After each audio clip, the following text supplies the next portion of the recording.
בתיאטרון הצפון מוצגות מדי פעם הצגות ביידיש של תיאטרון היידישפיל. מי מגיע להצגות האלה?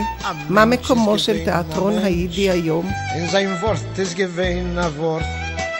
Ein jeder lebt nur für sich, und was mehr vermug, ist der Mensch nicht kein Mensch, denn gesucht ist nicht gesucht. גדי יגיל ויעקב בודו הופיעו בהצגה יידישה גשפטן, הצגה העוסקת בעסקי אופנה. סורפרייז! ידעתי בחיפה במקום הכי מרכזי שישנו אם יש בחיפה, וזה בפינת הרחובות בלפור, ביאליק, הרצל. אז קראו לזה בית השעון. יש עליו שעון עד היום, אבל אז היה בית השעון, וכתוב היה גלידת שניר הטובה בעיר. ונולדתי בבניין הזה, וגרתי בבניין הזה 25 שנה, ובגלל זה אכלתי גלידה עד התיכון בחינם. בבית דיברו גרמנית, יידיש היה מוקצה, השכונה דיברה יידיש. השכונה שלי הייתה המרכז הישן, שם דיברו רק יידיש, אדון לייבל ואדון רבינוביץ', ואני באתי עם הגרמנית שלי, והייתי אומר נגיד, kann ich bitte kriegen ein Stück Brot, Schwarzbrot, והוא אומר, ich will da Brot, הוא היה מתקן לי את הגרמנית, ואז הבנתי שיש שפה דומה, מצחיקה, והתאהבתי בשפה. המרגן הגדול, אברהם דשא פשנל, שגם עשה עם בודו את מוישה וינטלטור, לקח אותי לשחק במקום טופול בנאסר עדין, ואז הביאו את איציק מנגר, את המשורר היידי הגדול, למות בארץ.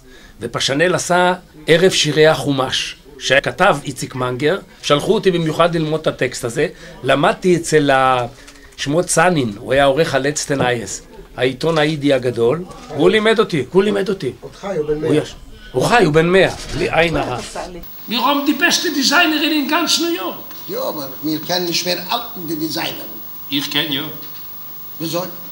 Kennst du mich, der Maseltov, Janko? Ich bin Achusen geworden. Die Achusen?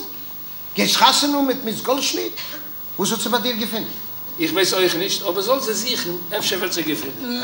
היידיש כנראה היה בתוך הלב שלי, זאת אומרת השפה בתוך, וכל השנים כמו כל ישראלי טוב שהגעתי לארץ, עברתי את האולפן, אבל כנראה שהיה מוסתר באיזשהו מקום דספינטלה, הפנטלאית באיזשהו מקום, ואיזה יום אחד, איזה מארגן אחד הציע לי לעשות הצגה אחת ביידיש. אחרי זה ראיתי כי זה טוב, נשארתי עוד הצגה ועוד הצגה, זה כבר איזה 25 שנה שאני רק כולי הקדשתי ליידיש. נו, ist krank sie muss. Verwus. Wie lang bist du mein Schitte? 10 Jahre kriegen sie schon.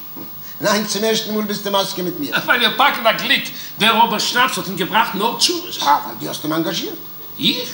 Die hast du ihn gebracht auf meinen Kopf. Und als ich hab ihn gebracht, hast du ihn gedacht machen von ersten Ziehschneider, war er Designer. Ich hab nicht gewollt, ich hab auf ihn nicht getracht, ihn zu engagieren. Hast du ihn ganz nicht getracht, hast du ihn bald engagiert. Ich hab doch gesucht. Hast nicht gesucht. Wenn man soll doch wissen, muss das gesucht, dann hast du nicht gesucht. Als die weiß nicht, red nicht. Aha, du siehst das aber nach Leben. Nein, ich such es, als es nicht kein Emes. התיאטרון היידי בשבילי הוא יותר אתגר, כי זה לא השפה שלי. כל פעם שאני משחק ביידיש, אני גם מסתכל על בודו, ואני נהנה אני כאילו מסתכל על הצד בהצגה וגם משחק בהצגה. תראי, בשבילי אתגר וכיף זה ביידיש. כי העברית זה באופן טבעי, זה תיאטרון ששיחקתי בו 90% מה זה. אבל מבחינת קהלים, הכל אותו דבר. בילדות ראיתי הרבה הצגות ביידיש, בזמנו של שיגן ושומאחר, הצגות האלה. והיידיש תפס אצלי חלק נכבד כלומר, יש דברים ביידיש היום שאי אפשר לבטא אותם בעברית. אז זה מעניין לבוא לשמוע הצגות ביידיש. יש לי בן שהוא כן יודע יידיש, אבל הוא לא הולך להצגות יידיש. אבל יתר הילדים לא יודעים. זה חבל שהנוער לא לומד יידיש. אנחנו לא מהסביבה, אנחנו מעפולה. ובאים במיוחד להצגת ביידיש. התיאטרון שלנו לא רק ששומר על היידיש, אלא העמיד את היידיש במקום הנכון, שלדאבוננו בהרבה שנים מאז, כל אחד היה אומר יידיש, יידיש, מה זה יידיש? לא נכון. התיאטרון יידיש הוא ייחודי, ואת צריכה לראות איך מקבלים אותנו בחוץ לארץ, כי הוא תיאטרון יוצא מן הכלל, כי מיוחד במינו. וגם הרפרטואר שלנו. אנחנו יחידים ששומרים על המסורת, על התרבות ועל הרפרטואר היידיש הוא עצום, אוצר בלום.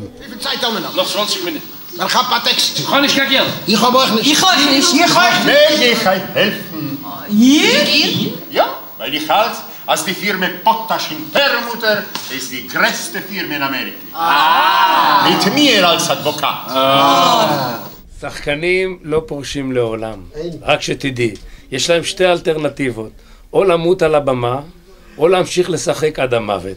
אני יכול להביא לך שתי דוגמאות קטנות, אחד זה שמוליק סגל, גם חיפאי, יוסי בנאי, שנפל על הבמה פעם אחת והמשיך לשחק, וקלצ'קין הגדול. קלצ'קין הגדול, יוסי ידין, עד שבוע לפני מותו הוא שיחק, ב7 הצגות. רובינה, שחקנים, אין כזה דבר. אנחנו לא יוצאים לפנסיה, הקהל יכול, אין לנו בעיה עם זה, אנחנו לא יוצאים לפנסיה, לא בודו ולא אני. תודה רבה.